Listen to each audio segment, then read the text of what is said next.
Trust کا جو ادارہ ہے، جس طرح کے AD ہے، GDC ہے، سیلانی ہے، اس طرح یہ پاک آغوش بھی ایک چھوٹا سا ادارہ ہے، لیکن اس سے اتنا امید نہیں تھا جسے اس کورونا وائرس جیسی وبا چلی ہے، جس میں انہوں نے دن رات ایک کر کے جو عوام کی خدمت کی ہے. میں ان کو سب سے پہلے سلام پیش کرتا ہوں. پاک آغوش کی جتنی بھی ٹیم ہے، چاہے ان کے کارکن ہیں، چاہے ان کے لیڈر ہیں، مجھے نام کا تو نہیں ہے پتا، لیکن ساتھ میں ہمارے خروٹی برادری کے کریم خان خروٹی بھی ان کے شانہ بشانہ کڑے، اور وہ پاک آغوش کے میرے خیال سے جنرل سیکریٹری ہے، چیئرمین ہے یہاں کے سندھ کے. میں انہیں بھی سلام پیش کرتا ہوں. سب سے پہلے بات تو یہ ہے کہ جب سے یہ کورونا کی جو وبا چلی ہے، اس میں یہ لوگ راشن بھی دے رہے ہیں، ساتھ ساتھ میں سبزی بھی دے رہے ہیں، اور لوگ بڑے تنقید بھی کر رہے ہیں. میں ان لوگوں کو ایک چھوٹا سا مثال دے رہا ہوں کہ یار آپ لوگ تنقید نہیں کرو. جیسے یہ لوگ دے رہے، چاہے راشن دے رہے، چاہے سبزی کی سبزی دے رہے، جو بھی کچھ نہ کچھ دے تو رہے نا، آپ لوگ تنقید کے بجائے اگر آپ لوگ ان کے ساتھ شانہ بشانہ کھڑے ہو جاؤ تو مجھے بہت خوشی ہوگی.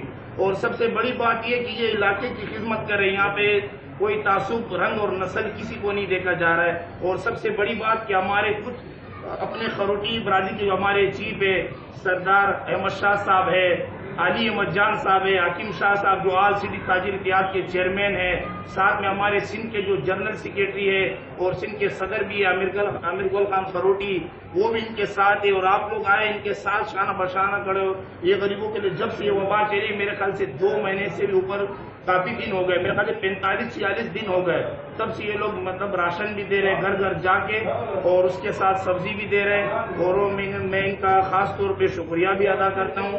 اور سب سے بڑی بات یہ کہ میں نے ان کے لیے بات بھی کیا تھا علی احمد جان صاحب سے. میں نے بولا آپ DC صاحب سے ان کے لیے کچھ نہ کچھ راشن کے لیے، کچھ ڈسٹریبیوشن کے لیے کوئی ترتیب بناؤ. علی احمد جان صاحب نے مجھے بتایا تھا کہ میں ان کے لیے کوشش کر رہا ہوں، لیکن بات یہ کہ ابھی ٹائم نکل چکا ہے. جو راشن آیا تھا DC کے پاس وہ ہم لوگ پہلے سے بانٹ چکے. تو انشاءاللہ اسی رمضان کے نیکسٹ ابھی جو عشرہ شروع ہوا ہے، اس میں کچھ راشن آنے کے ہیں. انشاءاللہ آئیں گے تو ہماری یہ پیغام یا علی احمد بھائی آپ کو میرے پیغام پہنچ رہا ہے، آپ سن رہے ہو. برائے مہربانی آپ جتنا بھی ہیلپ کر سکتے ہو پاک آغوش کے ساتھ آپ تعاون کرو. اور میں سب جتنے بھی اس وقت ہمارے ساتھ یہاں پہ دوست بیٹھے ہوئے، یہاں سے PTI سے تعلق رکھتے ہیں، حسین بھائی وہ بھی موجود ہے، اور بھی بہت سارے دوست ہیں. اس وقت کوئی پارٹی کی بات نہیں ہوگی، اس وقت صرف انسان کی خدمت کرنا ہے ہمیں. ٹھیک ہے بھائی، جو بھی ہمارے دوست ہیں جو ہمارے ساتھ آنا چاہتے ہیں، یہاں پہ خدمت کرنا چاہتے ہیں، ہم انہیں ویلکم بھی کہتے ہیں. اور برائے مہربانی تنقید نہ کرو، کام کرو. اس وقت صرف غریبوں کا مسئلہ ہے، ان کے ایک وقت کو بھی ان کا اگر راشن مل جائے تو بہت بڑی بات ہے. السلام علیکم ورحمۃ اللہ.